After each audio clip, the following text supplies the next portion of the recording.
Hey, welcome everybody to Podcast 64. I'm your host, Kerry Kreitz. This is 5-Pin Universe's podcast. Sorry we're a little bit late again. One day we'll be on time, I'm sure, but not today. This one's on me, my fault. But we'd just like to thank All-Star Bowling for sponsoring us for the month of June again.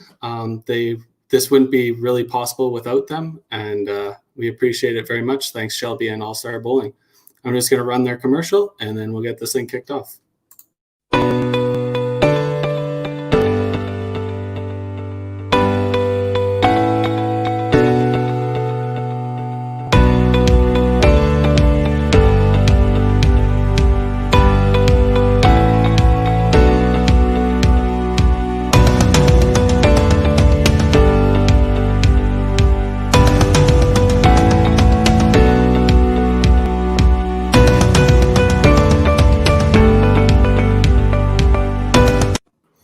Hey, so we got the Wiseman twins, a slightly inebriated Dexter Wiseman, Tim Wiseman, and Adam Weber. We'd just like to bring in our special guest. She is clearly a bowler that has been on top of her game for a very long time, top of the sport. She's won many accolades, and we'd like to bring her in. Jennifer Smith. Hi. Hi, Jen. Welcome. For a lot of our listeners, you might remember her as Marshall, formerly known as Marshall, now Smith. She won the Autumn Open, obviously won Double Crown, all those accolades, and back-to-back TSNs. So, Jen, that would be kind of our first topic. How was winning the biggest cash tournaments back in the day on TV? Well, in all honesty, that was so long ago. It was different. The first year was when I lost. I think I lost in the semifinals or something, but the first few matches, just getting used to everybody and commercial breaks and all that jazz, which you guys obviously do with the Tour Championship. But yeah, it was definitely different. Hot, very hot with all those cameras and the lights, but eventually you get in your game and you tune everything out.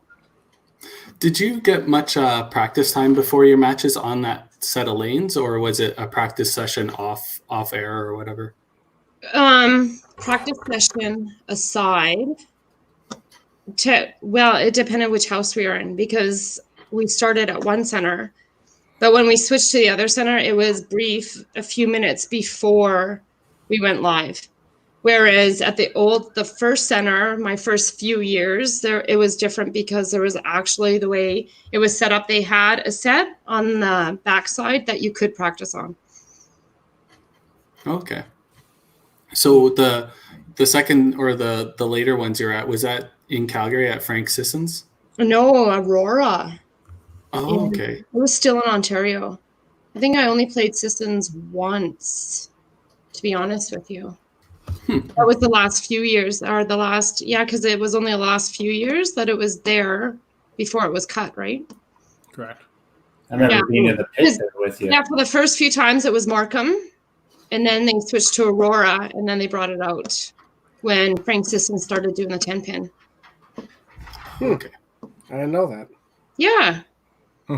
What years was that, Jen? Oh my God. That's so long ago. Oh. I want to say I would have won 98, 99 maybe. Mm-hmm. Okay.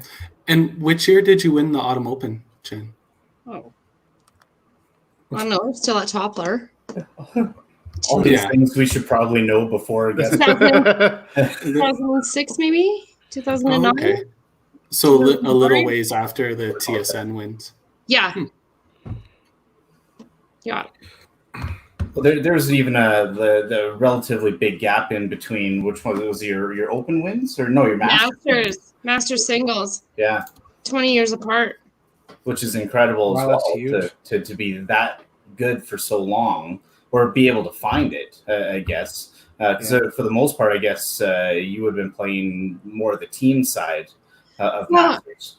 Well, and it's funny because you know how I've done singles so many times, and I love playing on the team. So at the end of the day, if I can sit the last 2 tournaments to be on the team, that's what I did for multiple years. And then the year that I started off really crappy and ended up winning the next 2, I was like, and that was Regina. So that would have been my 20th year, I'm guessing. Yeah, it would have been my 20th Masters. I said, oh, it would be pretty cool to go back as singles and give myself a chance to win. So I got set in my head that I was going for singles that year. And it was whether I played well the first tournament or the first tournament for the last set at Paradise. And then I basically waited for Kerry to give me stats. Like, he's like, are you playing tomorrow? I was like, well, it depends. I said, if I have the chance for singles, I'm going to play. But if I don't, I'm going to sit and stay on the team. So, yeah, that's what made me decide, which is completely different mind frame than what I've had for multiple years. I'd rather the team is so much more enjoyable for me than singles. And when you've done it, and in all honesty, I did it for so long that the first chance that I had to be on the team was a breath of fresh air, and I enjoyed it so much. I was like, this is what the game's really about. It's not about me. I've already accomplished that. I need to go out and do something I actually enjoy and bring people along with me to enjoy it. Yeah. And the success, and get them motivated and try and help them win.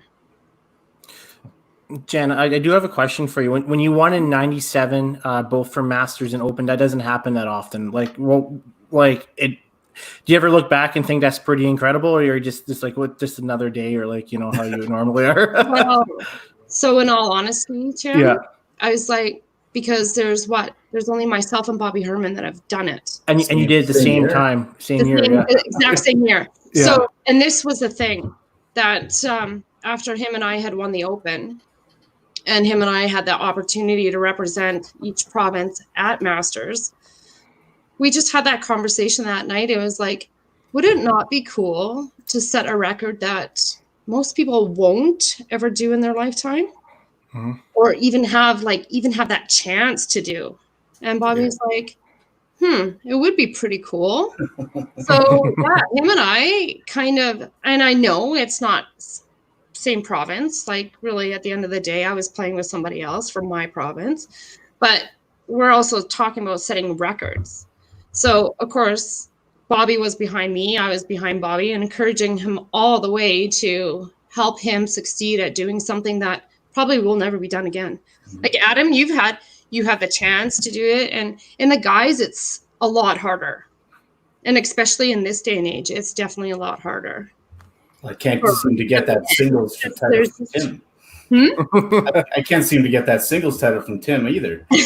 Don't even. I was third. Or sorry, I was second, right? 3 years. Hey, COVID did though. Bobby Herman would be like the absolute perfect person to have like push you too, because you guys are very similar mindsets, very very intense in your game. So I could see that working really well. Good choice of person to push you, for sure. Yeah. Especially 20 years ago. Yeah. Right? That mentality was very much there. Intense was that's like a whole new level for Bobby Herman. Yeah. That's kind of cool. What do you feel like? I don't obviously know the records, but I'm guessing you probably are really the first female to ever win a tour event. I mean, you think about it, right? I mean, I don't think there was a female before you, or maybe Karen Armstrong? Jen Baker's won since me. But before you. Before me? I don't know. I don't think so. Yeah, I'm not sure if Karen won before 99. I think it was shortly after that. Mark Miller says it was 99, Jen. Just so you know, I mean, you were close, but not at all. Like, I mean, 7 years. I mean, that's within the same number. Like, 2 hands. That's a long time ago. It was 20 years, yeah. That was my first year of juniors. Fact. Well done, Dexter. Well done. Just throw that out there. 98 was a good year too. First Nationals, Victoria, BC. Or sorry, What? What is Langley. it? it was Langley. Yeah. Sorry? What, as a junior? No, 98 was my first year as a bantam. Oh, as a Bantam, band. yeah, bantam. Yeah. I had 2 years of Masters Nationals under my belt by then. See, Jen, this is what I deal with every week. Being You look younger than the both of us, though. So good for you. Oh dear. Well, Tim, or both of you guys, if you got rid of that facial hair, you'd look way younger. Oh, thank you. But It ages you for sure. well, you saw me at Masters Nationals this year. I was baby faced after. I know. No way. My point. Yeah, it was horrible. Facial hair ages you about 10 years. You could have thrown a diaper on me and nobody would have known the difference. It'd just be a baby.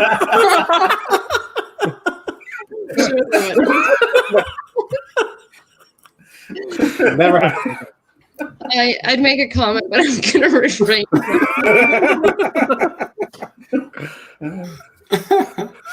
So did all that singles success near the end of the 90s, was that kind of a direct correlation to maybe not playing as many of the singles tour events? Because I know that kind of slowed down the last 15 years or so for you.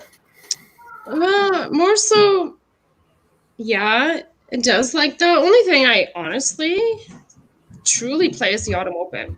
And I was, what, Maddie? Do you want to say hi to Adam? Okay, then you gotta go, okay? Oh, we got both. Yeah, but, okay. The family. I know, but Mommy's here because the pad wasn't working very well, okay? Okay, go.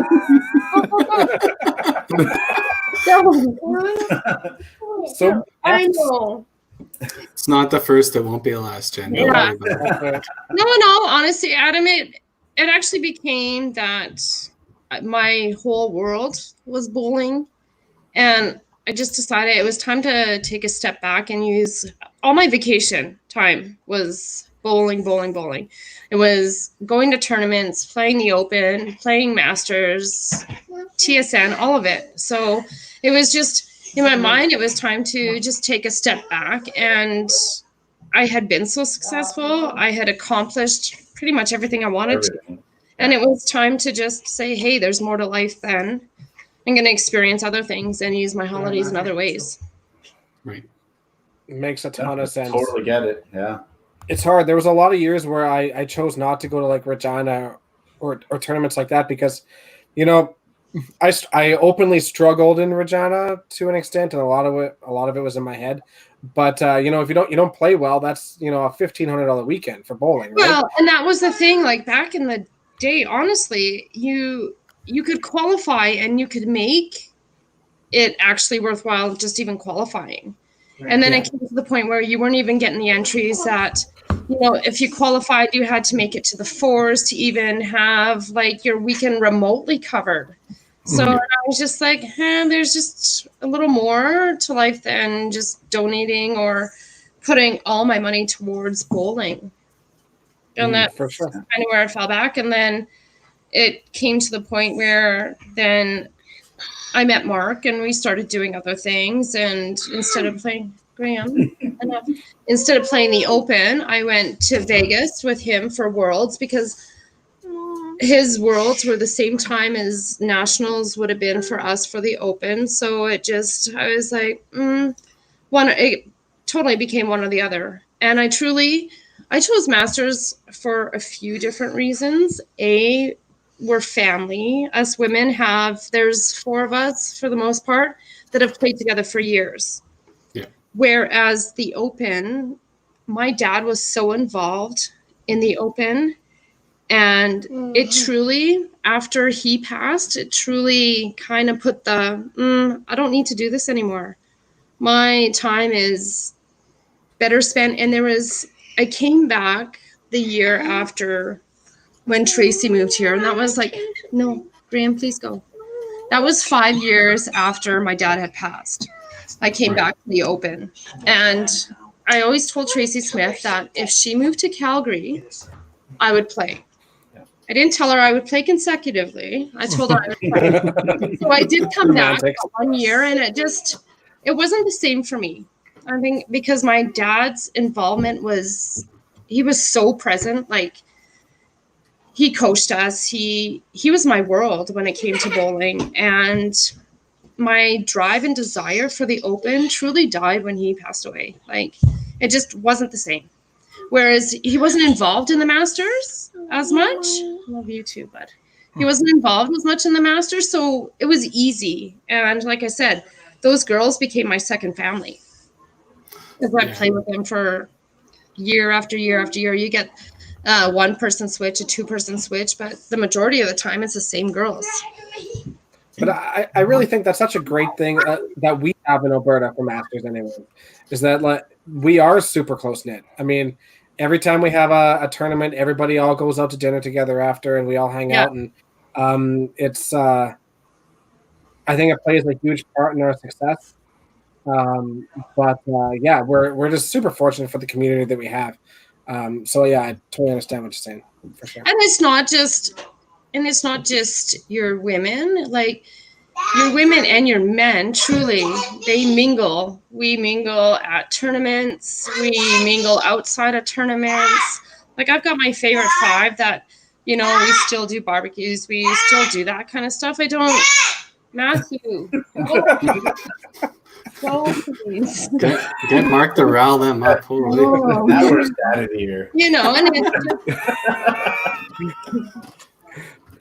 you become a family. Adam, when you come to Calgary, it's like you make that extra effort to, hey, we haven't seen you, or you haven't seen my family. We make that extra effort to go watch Braxton play soccer or do whatever it is, just to get that quality time outside of the lanes. It's so rare, right? Yeah. I remember your dad just being around all the time when it came to the Open, because when he was still alive, I really wasn't on the scene yet. Yeah. So I didn't play a whole lot, but I was always down with my mom, and she was always running the Open and stuff like that. So I have so many good memories of just watching your dad on the lanes, and watching his coaching style, and just the reactions that he was able to get from whoever he was around. Yeah. Truly incredible, man. Yeah. So obviously, Jen, you've been a part of bowling for quite a while and competing at the highest level, not only for ladies, but any bowler. And I think that's the great thing about the tour, not being gender specific. You don't have to have a ladies division and a men's division to compete against each other. I really enjoyed that part of the cash circuit. Yeah. I know there's quite a few ladies out there that don't see it the same way. I want to hear your take on it. Do you feel that gender neutrality is a good part of the aspect, or? Oh, for sure. Because you know what? You're only as tough as you want to be, first of all. So if you have that mentality that you can't play against the men, of course, that going in, it already puts you one step lower. Because at the end of the day, if you're playing your game any given day, you can beat Adam, I can beat Adam, I can beat Tim, I can beat Dex. But if before I even start, I tell myself, well, really, why I'm not going to? Well, you've already put the negativity in your head. And at the end of the day, it's always just you against the pins. It doesn't matter who's in the field. If you're executing that shot, you're just as good as anybody else on that given day. Yeah, that's always one thing that's always reiterated. There's no defense in bowling. There's only offense. So if you can knock the pins down just as well as anybody else, you should be able to compete at any point in time, right? True story. Mm-hmm. There's a few people who try to do defense out there. I was just going to say, and there is a handful of women that are just mentally tough and mentally tough to compete at that level with the men. A lot of women have the talent to do so, but they're just not as mentally tough. I think they can be. they just put themselves back. And like I said, it's that they put that block in their head saying, well, I can't play with a field of men. But sure you can. But with you competing in the tour and Jen Baker competing in the tour and those people like that, do you feel like the tour or the gender neutrality makes you a better player when it comes time to playing in the Open or Masters? Do you feel like you have a step above because you are competing with the best of the best regardless? In all honesty, I'd rather play against the men because they make me focus more. In all honesty, I take a lot of it for granted, and I don't play as tough when I'm not playing. So now I wrap myself into a different mentality, and I say, okay, like Dex, when you and I are on the same draw for Masters, I'm not playing the women. I'm now playing you for $5 a game or whatever. Yeah. It's just to motivate me differently. And okay, now I'm not worried about what the women are doing. I'm trying to have a match against Dexter. So I started viewing it a little different because I found myself a lot of times just going through the motions. Yeah. And just going through the motions gets you in trouble. Because then you're looking at, why would I finish 7th, 8th in the women when I can be in the top 10 with the men? It makes no sense. Yeah. It's just a different mind frame, I think it is, when you're playing in a mixed field. Yeah, for sure. Well, I still remember having conversations with my mom a long time ago. Again, as I'm coming through, I'm watching your success. I'm watching a few of the other, males have the same success. And I still remember asking my mom, what made you so much better than the other women that you were facing against? And even my mom, like a very, very honest person, says, because Jen plays like a man. Jen has the mentality of a male that's out there. Her drive, she's learned that throughout her youth career to get on that same level. And that truly is probably your best trait that made you so successful for so many years, and even to this day. Once you get on the lane and you're playing against anybody, nothing changes whether you're playing male or female. Yeah. But I think your game improves a little bit more when you're playing against a male. There's a little more desire. Yeah. There's a little more drive to compete at my level of the best I can play, because I know at that level I can beat any of you on any given day. But like I said, at the women, and it's nothing against the women at all. It's just a different mentality. Kind of like I kind of put myself in the back burner and just kind of wait and see what happens instead of playing my game. Wait and see, well, who's doing what. And now all of a sudden, oh my God, now I got to play catch up, which is not the greatest thing to be doing because these women can play. Yeah. Yeah, 100%. Yeah, exactly. I think just going kind of back to the tour thing, if we did separate, not saying that more women wouldn't play, but would it be fair to the women that they're playing for such a less amount of money because there's less amount of them as compared to the guys that are playing for a lot more money? To me, it should be equal, and the numbers have to back that up, I think. Yeah. And so for the tour, look, was it 2 years ago or 3 years ago? There was 4 of us women in the 16 of the Autumn Open. Yep. Yeah. So it just goes to show that, yeah, we can compete, and women just have to believe in themselves. There's a lot of women that believe they can do it, like the Karen Armstrongs, the Jen Bakers, myself, like Tracy can compete. Yeah. There's a ton of women that can do it. It's just they need to believe in themselves that they can do it. And I think that's the difference. Whereas Jen Baker, myself, and Kelsey, and the handful that have been successful, we believe in ourselves and we know we can do it. Yeah. It doesn't matter who you are.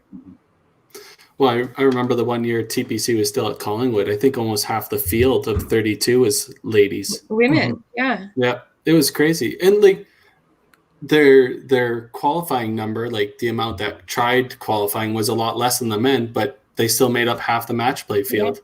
So they have, or I shouldn't use that term, but they are definitely able to compete easily with the men. But it's just you get that sense that they are shy or they don't feel that they can. That's definitely not the case. And you, Baker, Shauna, Karen, all these ladies have proved it. You just need the rest to follow suit, right? Yeah. I think a large part of it is just getting that little bit of taste of success, right? But you have to give yourself the opportunity to do that. And as soon as you do give yourself that opportunity and do have that success, it's just going to springboard you forward into everything else, right? That's all it takes is making that one cut. Yeah. Make that one cut. And it's crazy to see how many women, after they make that first cut, how many of them start doing it continuously. Mm-hmm. Why? Because now they believe in themselves.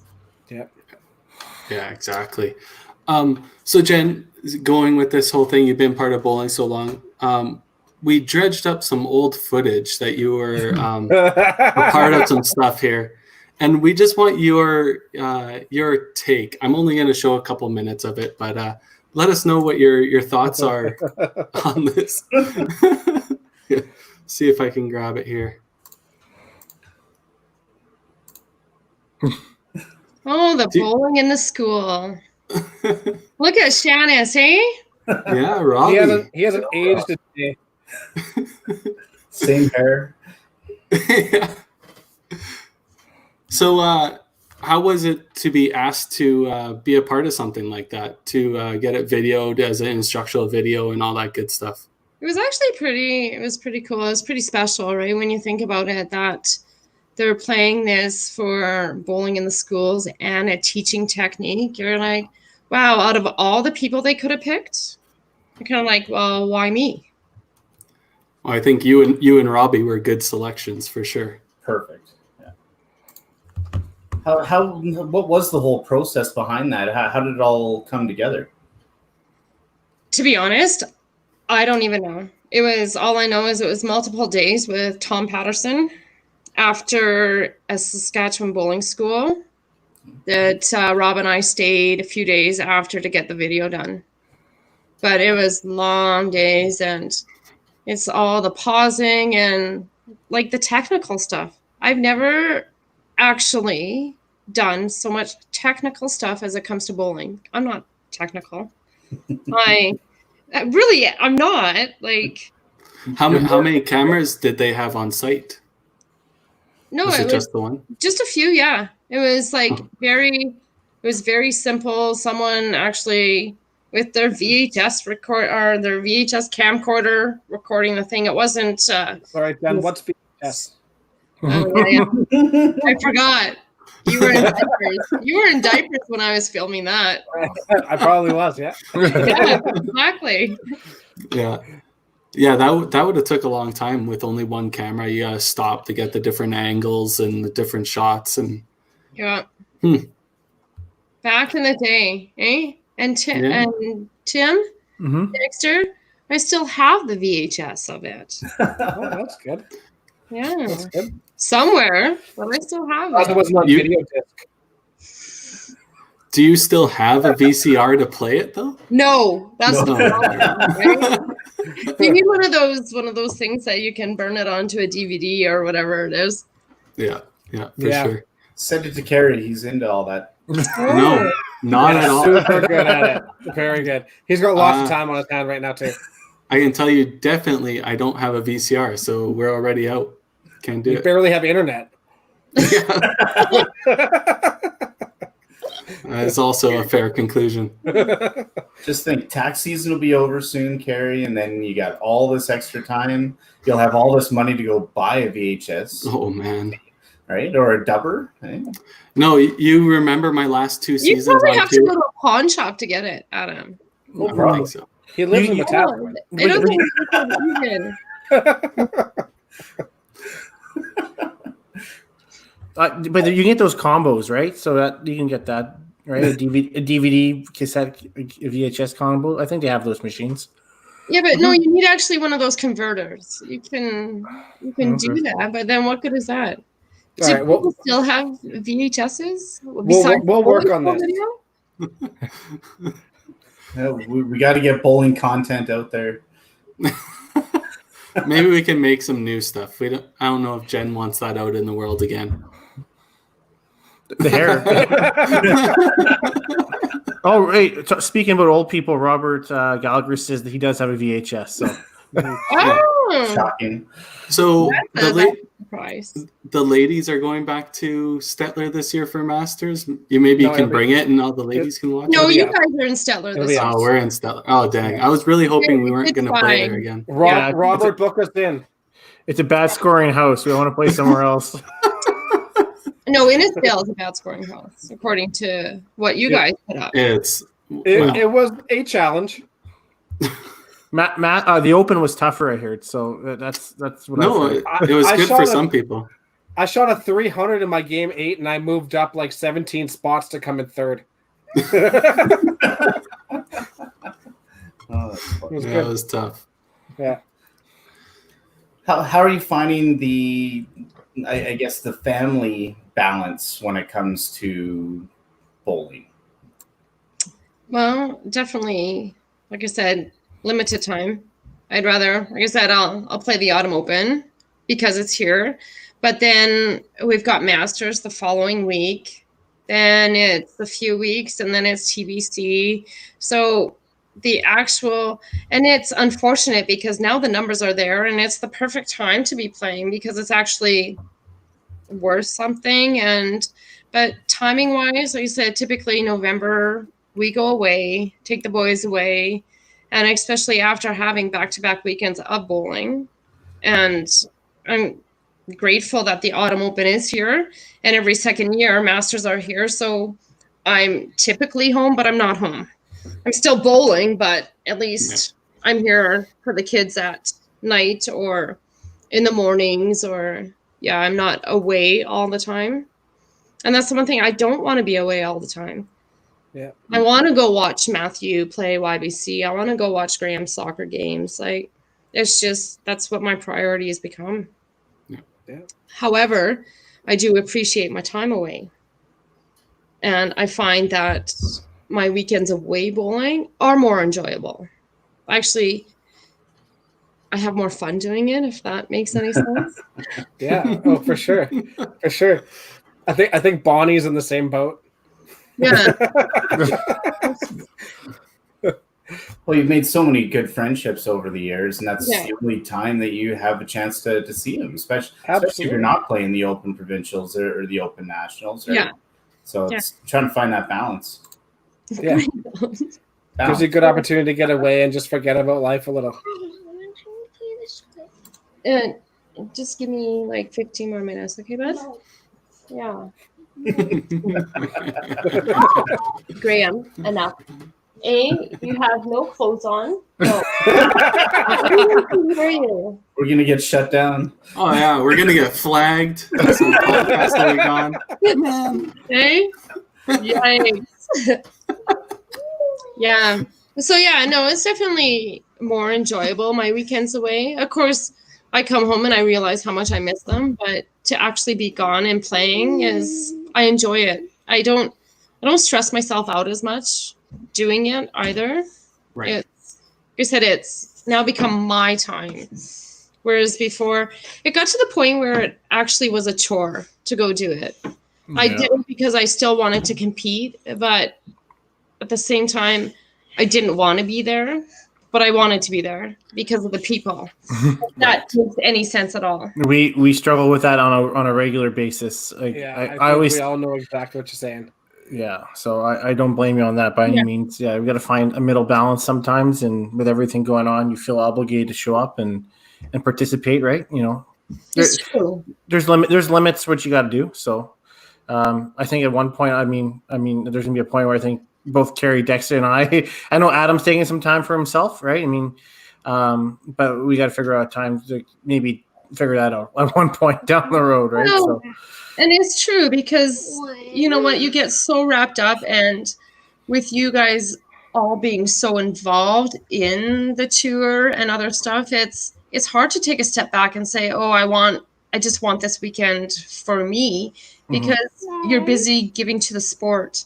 You're busy giving people the opportunity to play for stuff that we couldn't even imagine doing 4 years ago. Like honestly, it's grown the sport so much. It's actually crazy, and it's so good to see, because these are almost numbers that you would see like back in the day in Regina and all that kind of stuff. However, like Saskatoon, you would see like thousands of entries, but you know, but you're starting to get numbers. You're not getting 120 people. You're getting 200-300 people bowling shifts, and that's pretty crazy. Yeah. Considering like the last 10 years, you've been completely like the sport it was dying.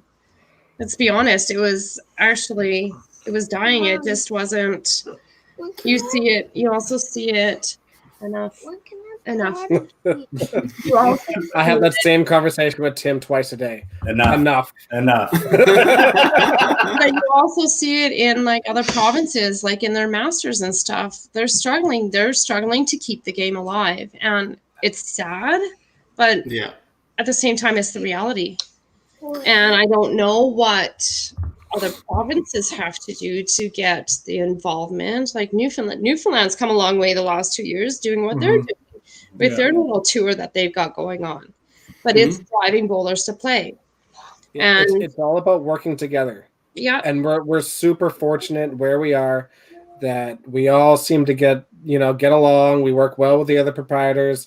That's definitely a strong suit for the tour and most of Western Canada. But you need to be able to get along, and you need to, put aside like your own personal beliefs and, compromise with certain things. And, that's the biggest thing without question. And it's something that some places struggle with, and we're just fortunate that we don't here, really. Well, and it's actually getting the organizations to work well with one another instead of against each other, because you have multiple provinces right now that the bowling proprietors are doing their thing. They don't want to support the 5-pin, or the 5-pin doesn't want to have any involvement with the masters. They don't want the masters playing in their houses. Like, it's just crazy. It is. And that's another thing that I've always said that I think that the bowling is kind of in a tough spot. I think. I really think that we're a unique sport where I think we're at the whim of the proprietors a lot of the time.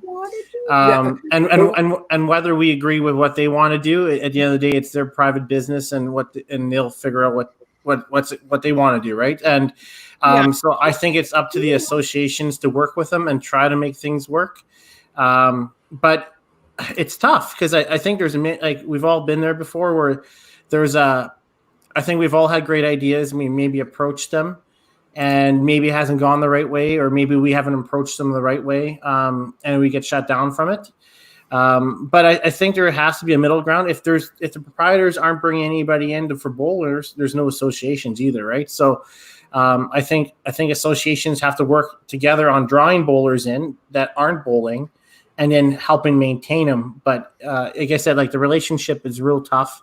You have to work together. At least in Alberta, we really do, I think, do well at that. So yeah, and you're seeing the majority of the centers work really well together. Yeah, I tell you what, we've always said it, and I think Calgary has the same thing. Like, at least in Edmonton, we have no animosity towards any of our centers. Yeah. Hell, like, even going through Corona with everybody right now, we're constantly talking to them, texting them, or they'd be like, "Hey, what about this?" And then, one day we had another center come by and look at our reservation system. Like, we have, as long as you're confident in your business, right? I always strongly believe that, you know what, you're willing to help everybody out on a common goal. And so in Alberta, we're really good about that, right? I just wish other places would get on board. You look at some stuff, maybe what's going on in BC, and I just cringe, and I just think that's not the right way to handling things. So no, and the same with Manitoba, right? Yeah. And finally, they're starting to get the open back, my understanding. Finally. how do you go like a few years without even having an open? For also, like for their women who dominated the open for how many years, right? To all of a sudden having nothing. Like, how does it get that bad between organizations that? Well, that was an internal organization problem. That was a problem between the Winnipeg 5-pin and the Manitoba 5-pin. Yeah. Right. So like that's no. From my understanding, I think it was just how they handle things together with the proprietors. I don't quote me on it. I think they weren't charging anything for their cards, right? And then they were asking the proprietor to sell it, right? And then that didn't end up working out that way, so they lost all their funds that way. I like how you tell Dexter, no, he's completely wrong, but don't quote me on my reason. All I know is that Manitoba sent a team to nationals and Winnipeg wasn't involved. So that tells me that there's conflict in between those two. That's all. Yeah. It's just a matter of paying things back. Yeah. It is definitely sad to see some of those zones or some of those provinces having those issues, but I think you're starting to see the turnaround. Like Winnipeg seems like it's really on the up and up. Manitoba is really starting to push things again. I think it helps that they had successful Masters teams and stuff like that. That maybe some people are thinking, well, if our Masters team is competing so well and winning, you think our Open should be a huge force to be reckoned with too. Right. And obviously they were in the past. So I think you're starting to see the youth start to take a handle a little bit more on what's going on around there. And it's starting to show.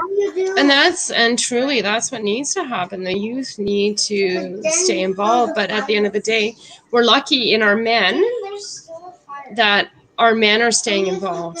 Our youth kids are coming up, but I don't know why it is or how it becomes that way. And it's been that way for as long as I can remember. How many women actually continue after YBC?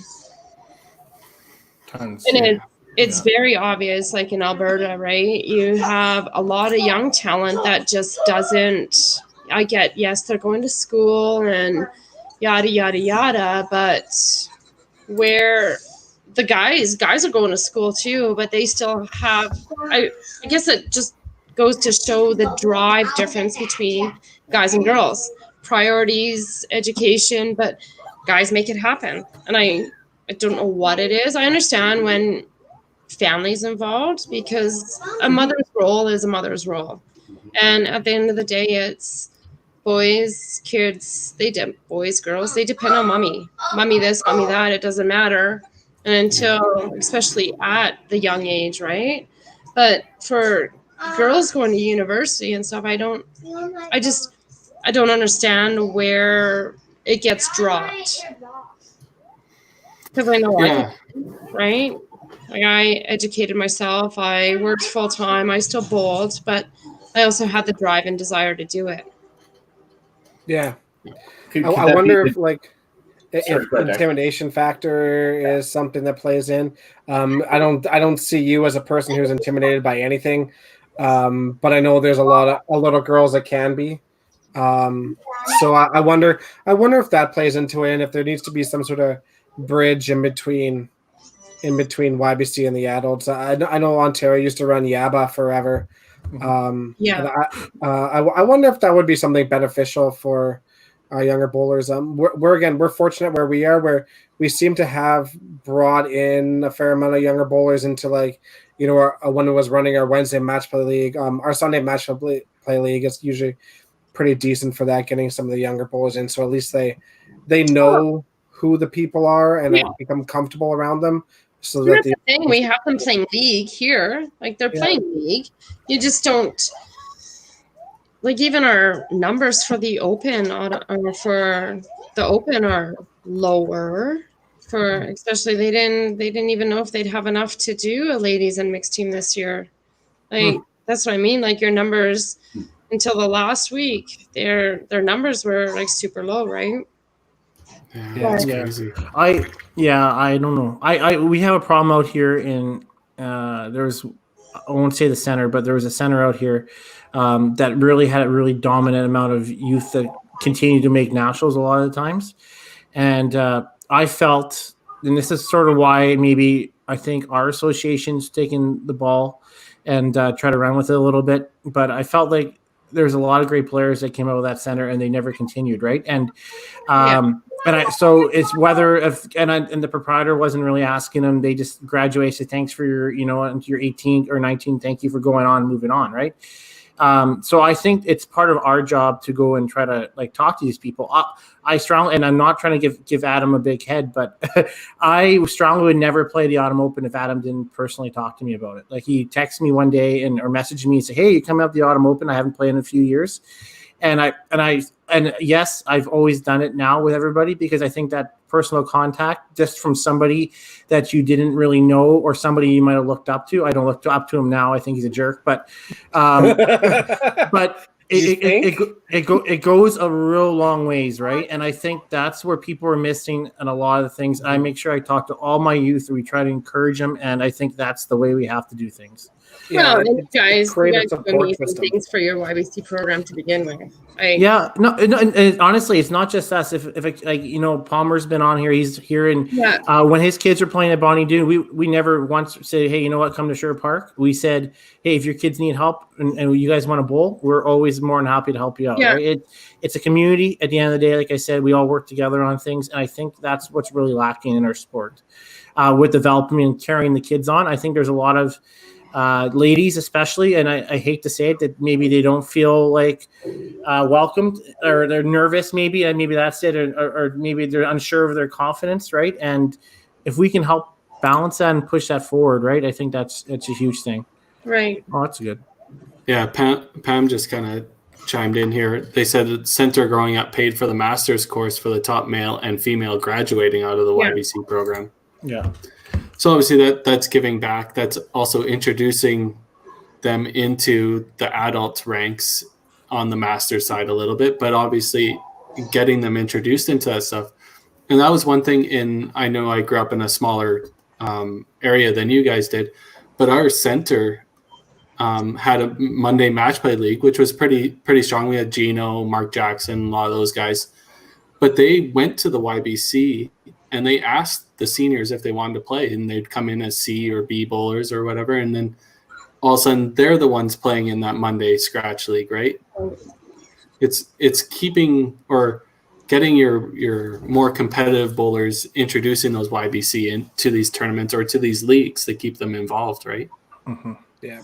I think a support system is still so crucial because that way, you know what, even when they step into new situations, at least, they're going to know people around them, and it'll give them an opportunity to go and, spout off and say what they need to say and get the advice that they need and go back to what they're doing.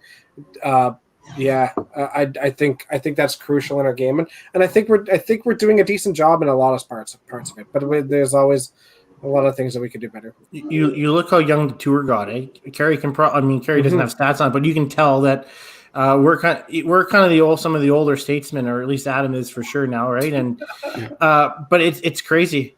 But I think that's a huge thing, right? And I just kind of carries on through that. Well, the last week, but even you look at even our masters over the last few years, they are super young. Yeah. There's a lot of young kids coming up into the masters, which is great to see.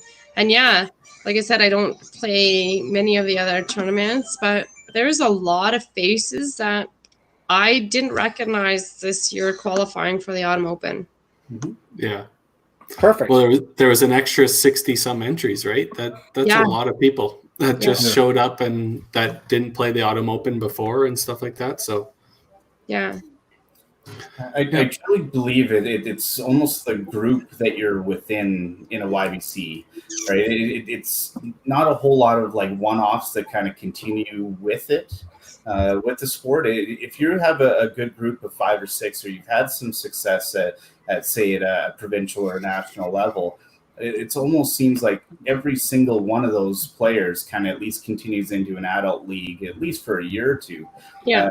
There's many call it individual players, or maybe individual success or talent players that just kind of give up once they get to 18, 19, because they just don't see what the future is for them, and maybe they have other paths or they have other sports that they're interested in, and bowling's kind of gone to the wayside.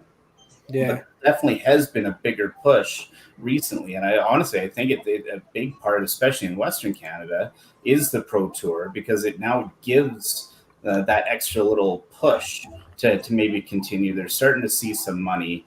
The parents are pushing them a little bit harder to continue in it, to maybe give them a chance to maybe get into a tour championship one day, right? Well, yeah, and that's the thing, though, right? I started doing like the Saskatoons, the Autumn Opens, when I was 14. I would drive with Dave Sanderson and Roy Cunningham to Winnipeg to play Winnipeg. Like it was. I played them all, and at a young age, and I just wonder where. It's nice to start seeing them now, but you went like years where the kids wouldn't come out and play. Like even Bradley and Tyler, who are more than capable, who have proven it over the years, but there's a lot of young talent out there that they need to get out and play. And once again, they need to believe in themselves that they can play. Mm-hmm. Yeah, it's something that keeps being reiterated throughout all these podcasts is you're not going to keep being good or learn how to be good if you don't compete. If you just play once a year, that unfortunately that's not enough. And not all the blue quarters, right? Yeah, and it does cost money. Like there, obviously, a lot of people know that. Not a lot. Like when I first started playing, I didn't have any money. I saved up to just play the TPC or the Autumn Open, and you rode down with a bunch of people, so you didn't have to spend money on gas, and you hoteled with 3 or 4 different people, and it's just what you did to try and compete, and hopefully you get lucky enough to make a cut early in your career, and hopefully it snowballs, right? Mm-hmm. Yeah. And I think family as well, right? Siblings, especially of similar age.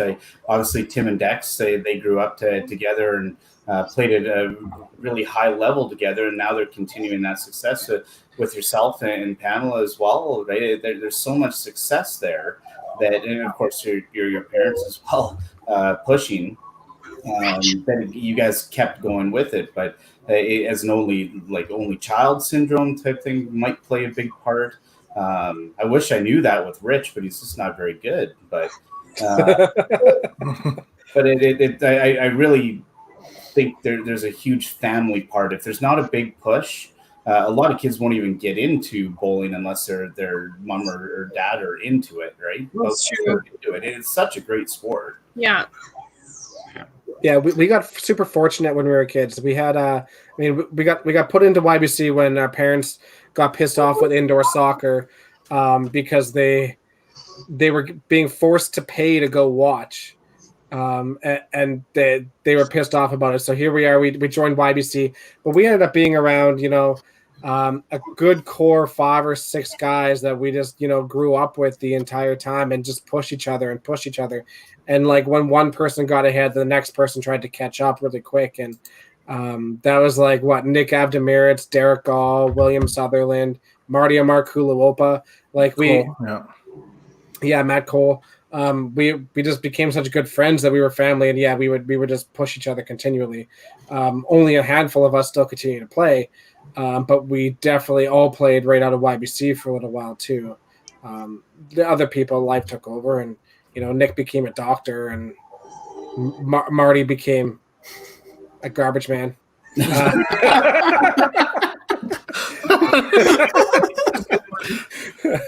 But priorities took over, and Marty quit for other reasons. But anyways, it's super important to have that. Just the people you can push off of, and then again, it's a support group too. Yeah. Oh, for sure. Jen, I'm not sure how much more time you have for us, but I do know Adam has some special guest questions that we definitely want to ask you. So if you do have a few more minutes, we'll ask you. Awesome. Okay. Who was your idol or mentor growing up? Diane Violini. Okay. I started watching her from the time I was 9. Because my dad played Masters at that time, and I went to every single Masters tournament, and I watched Diane play. I stood behind her. And then I had Mike actually coach me in my first bowling school with the Alberta Bowling School. And yeah, he said to me that he believed that I would be as good, if not better, than her. And I did. I went and I watched her over and over and over and over again and studied her. Not sure if I lost everybody there. Unreal. Yeah. Do you have a favorite event on tour or Masters Open? I love the Masters. However, like I said, I truly love the Autumn Open. That is one tournament. My God, even when I was pregnant with Graham, I still played the Autumn Open. I was pregnant with Matthew, and it was exhausting because I didn't think I would actually make the cut and then make the 16s. But yeah, it's one tournament. I think it's a completely different level. It's not just match play, it's stamina. It's every stick matters. That's one tournament that every stick matters because it's total pinfall after 15 games, whether you've got your bonus points or not. But you can't, even if you're out of your match, you still have to give her what you got, like get whatever's left on that deck, because at the end, it still matters. Whereas in like the TPC and stuff, 3-game match play, well, after 2 games, who cares? If you're mathematically done, you're done. Whereas this one, you're not done. You could have a few bad matches in a row and still find ways to end up in the top, if not win it. For sure. No, I agree. Love that tournament. Do you remember a toughest match or a very memorable match? Oh, God.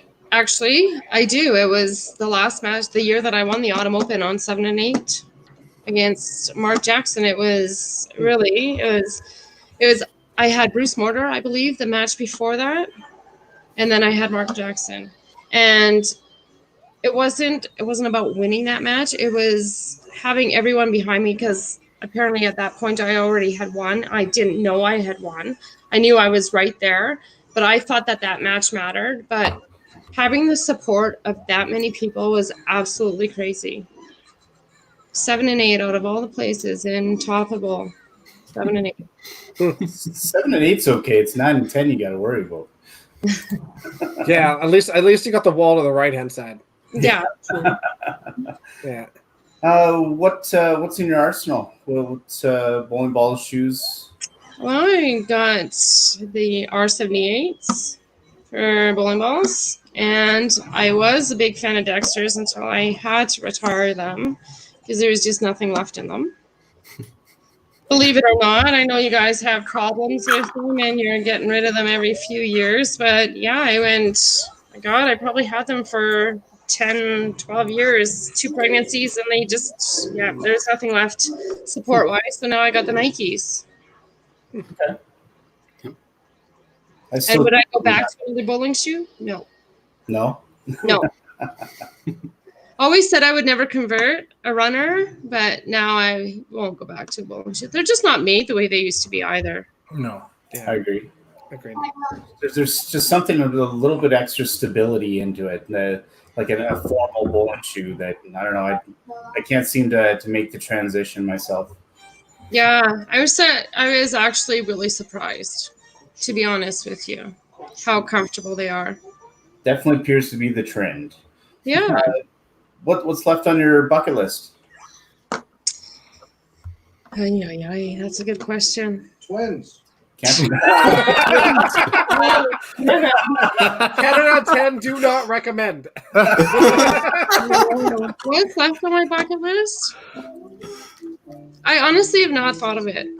I'm not gonna feed you a line of shit because that would just be wrong. I honestly, whatever happens, happens. I would love to have a few more years at nationals for masters, but if it doesn't happen, it doesn't happen. Mm-hmm. He said I've done what I've wanted to do, and I'm content with whatever happens in the rest of the game. I think that makes you almost more dangerous. I've always found that when like, at least with me, if I'm like not super concerned with the outcomes, you know, you're mentally not in like maybe not in the best headspace all the time. If I'm just out there just throwing balls and just letting it happen naturally and not being super concerned about it, I play way better. It's just freewheeling and just going. So if you're going out there being like, yeah, whatever happens, that's probably pretty dangerous. In ways I have to disagree though, Dex, because then my mind frame's not there either, right? I still have to want it to a certain degree, but it's not the end all be all. But I still have to want it and have to have a taste for it, or I've proven it. Like, look how many tournaments I'm sitting there thinking, oh my God, now I got to get it together. I'm not walking away, not doing it. At the end of the day, I can say I don't want it, but it always comes down to the end of it, and I actually do want it. And who's shooting big numbers their last few games just to make it happen? Mm-hmm. It's harder to do. But yeah. Jen, you've won everything except for open mixed, haven't you? True story. Yeah, I'm trying to think. I mean, in a couple more years, I haven't won the open men's either yet, Tim. No, or well, I was going to say you can get your master's senior gold soon, but I mean, but thanks. I felt a little bit better about saying that after you threw a slam, so it's okay. I'd love to win the Triple Crown for Master Singles, but really, there's a bucket list for you. But at the end of the day, I'm not going to stress it to happen. Would you ever play seniors? I mean, right now, I can't see you compete in it at all. You're so good already as it is in the ladies division, right? In all honesty, I think if it came down to that, I'd be retired before. Yeah. I'm not saying that no. Not. There's certain players, like even Gino says the same thing. If he can't compete, he'll hang up his shoes. Look how many years Diane's been eligible to play seniors, and she's still playing tournament division. And then there's Giggy. Giggy goes to the senior division, and he doesn't want to go back. He loves it. I know. Well, they get lunchtime, so he's not anymore. They do get lunchtime. Not anymore. Oh no, they get a lunch break, but it's not given to them anymore. They don't get free food. The lunch break's huge. I will admit that I was actually looking really forward to playing with Tim in Newfoundland this year. We had a lot of fun. Relationship-wise, and friendship-wise, Tim and I, as far as I'm concerned, we've come a long ways over the last 3-4 years. For sure. And I think you're at the prime of your game. You're at the top of your game, and I think that you would have been the player to really bring the fire out in me. Well, thank you, Jen. I was looking forward to it. Yeah, I was, and I mean. Hopefully we have another chance down the road, but there's no guarantees that ever happens. But. There's no guarantees. So if it does happen, Jen, I just want to give you a little tidbit. Don't bet Tim because Tim crumbles under money situations. So just give him moral support. He'll be fine. It's not that's on the back. And you really can't not support him well. I mean, he's either going to, you can support him and he can win, or you can't support him and he'll come in second. It's fine. Just true.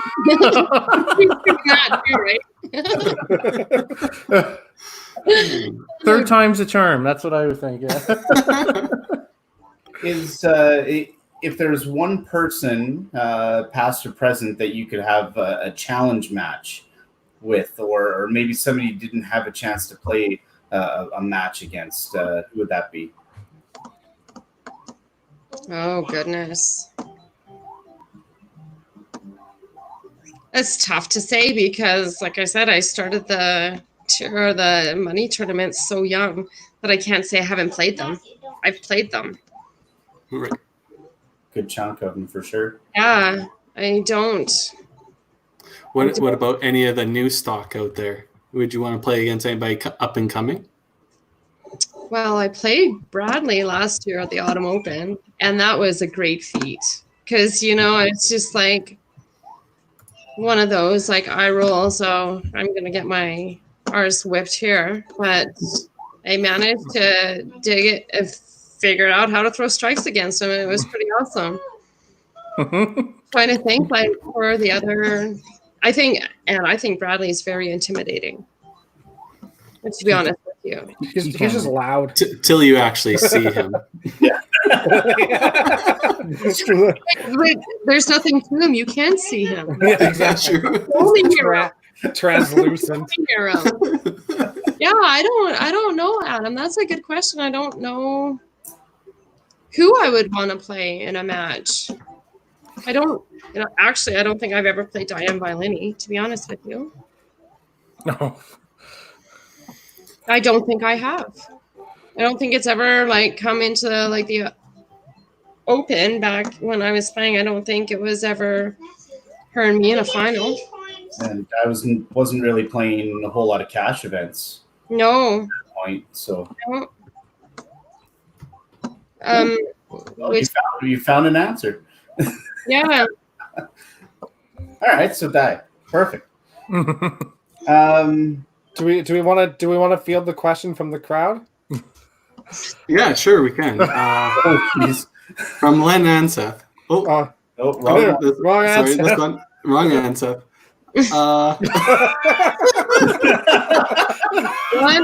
One.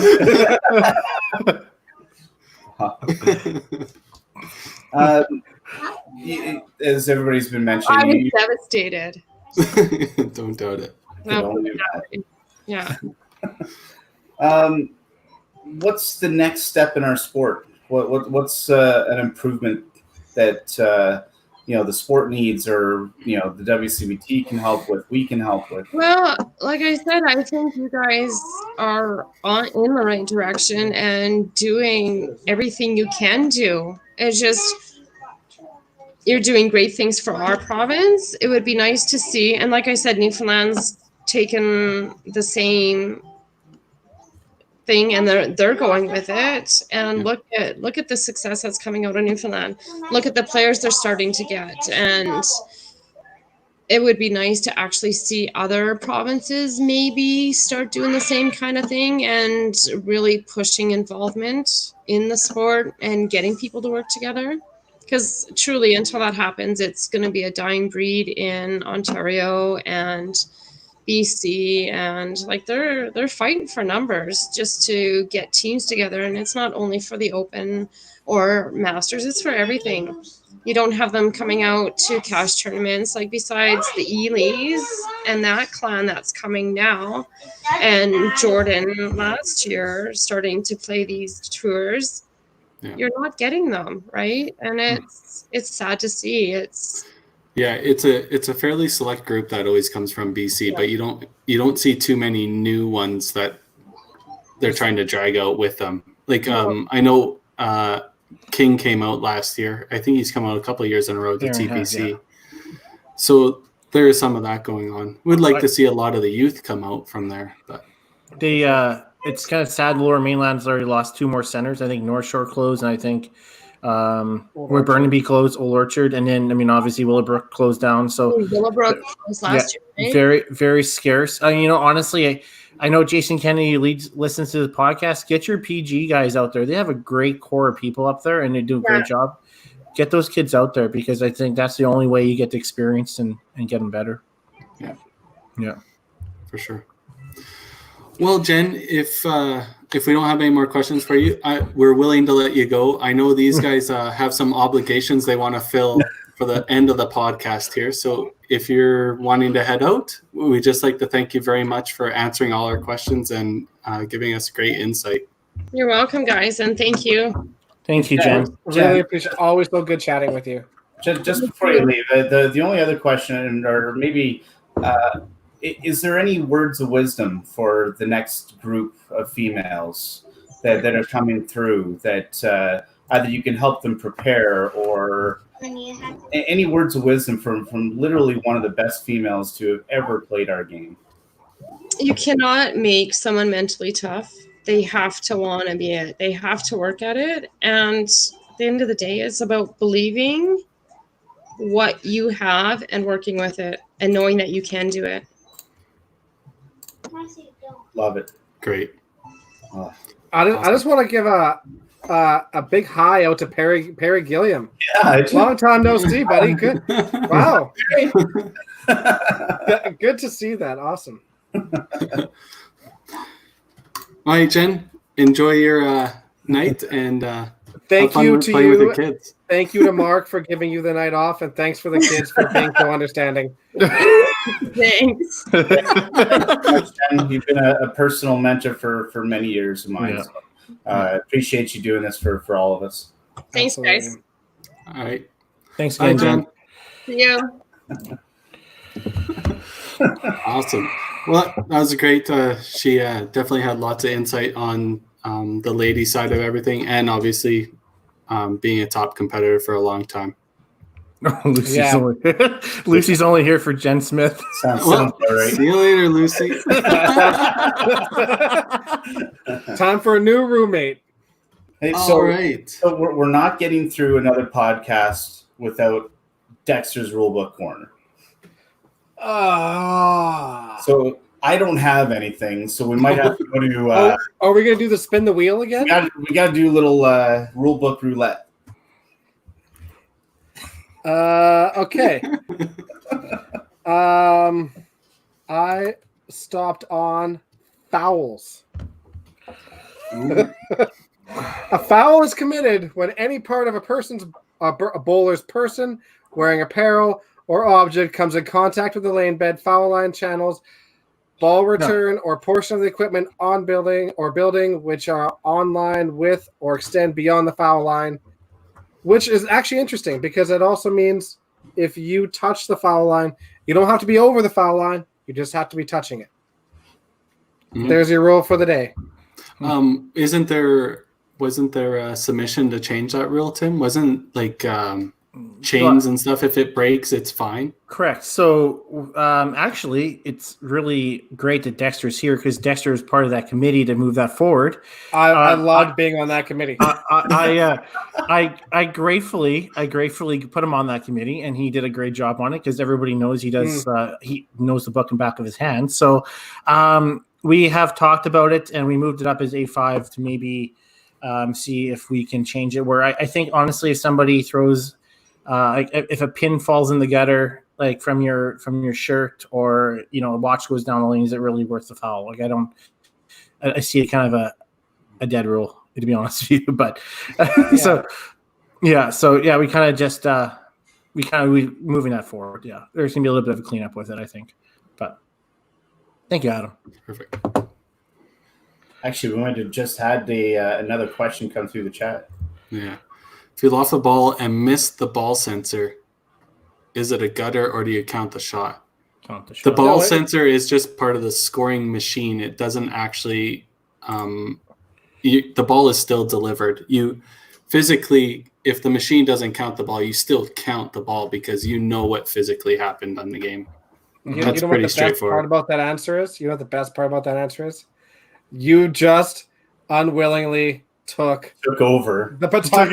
I was just giving my advice. Now we want the actual rule from Dexter Wiseman. That's it. You nailed it. Is it? What's the section? I have no idea. I doubt that it's actually specifically listed in there because the automatic scoring is just something bonus over and above of what the actual game is. So Is there something? There's probably something in the rule book stating if the automatic scoring fails. I'm sure it'll just be under legally delivered ball.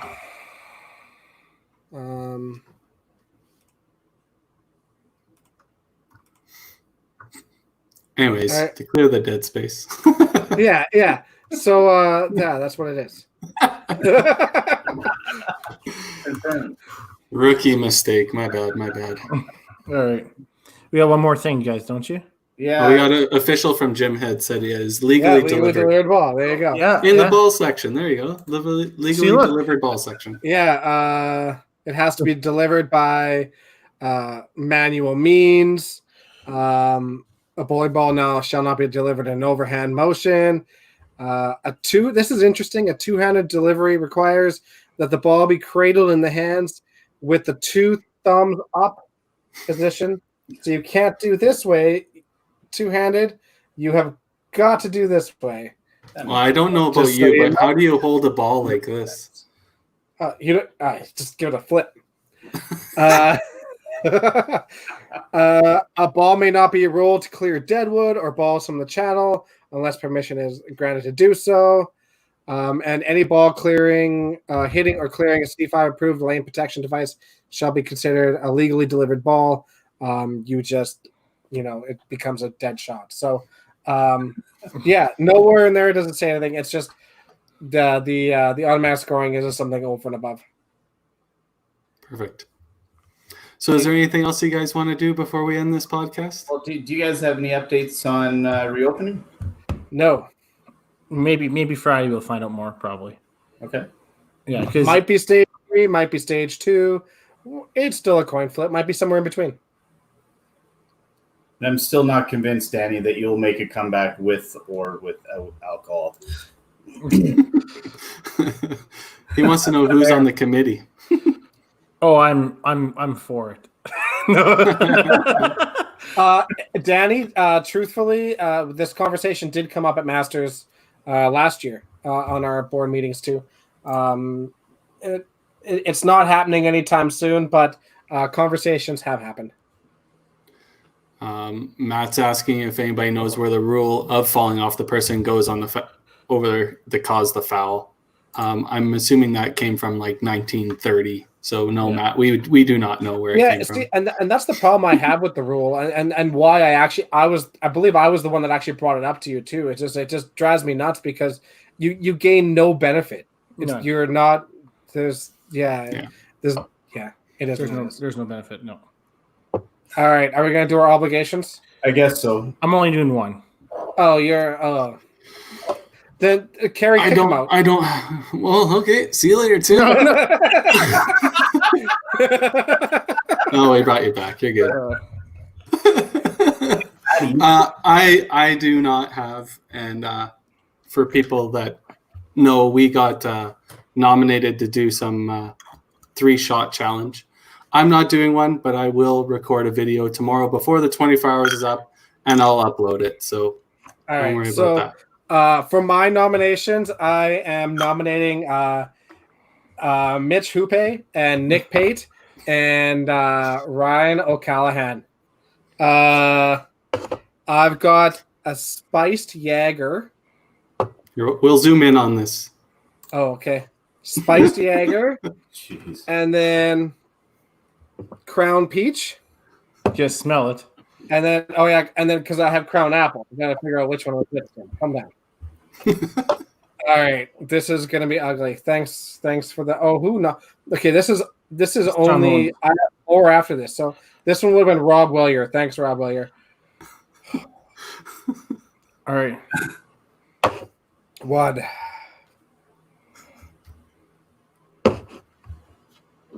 2.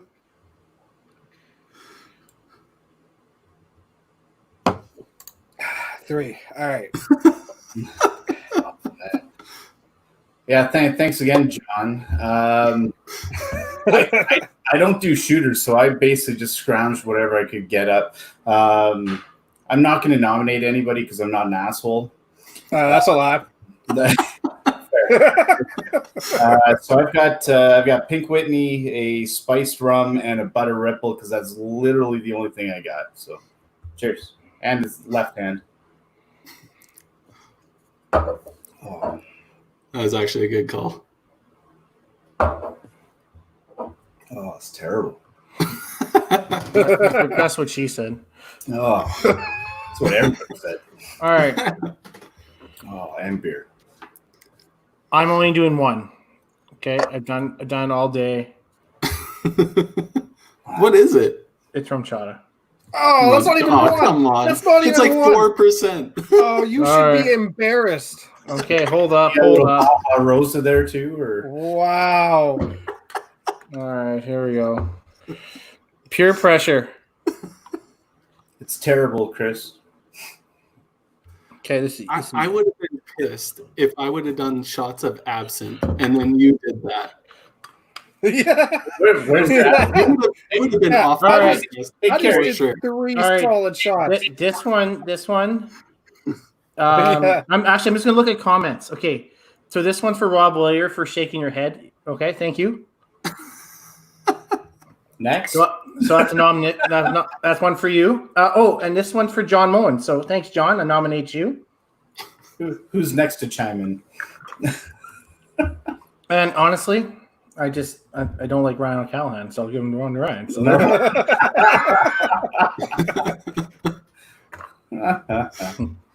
Oh man. Well, is there anything else you guys want to talk about, or no, I think it's time for bed. Yeah. Alrighty.